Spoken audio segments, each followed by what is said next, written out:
உலகத்துல போர் நடந்தா மார்க்கெட்லாம் கிராஷ் ஆகும்னு நினைச்சிருப்பீங்க. ஆனா ரியாலிட்டி வேற.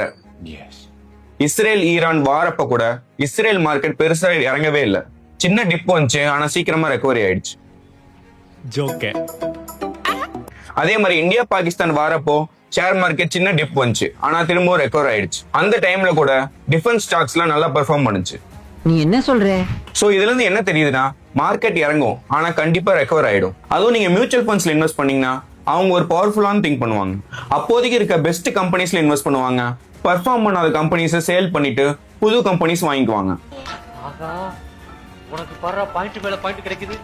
சோ வார், கிரைசிஸ், ரெசெஷன் எது வந்தாலும் அது டெம்பரவரி தான்.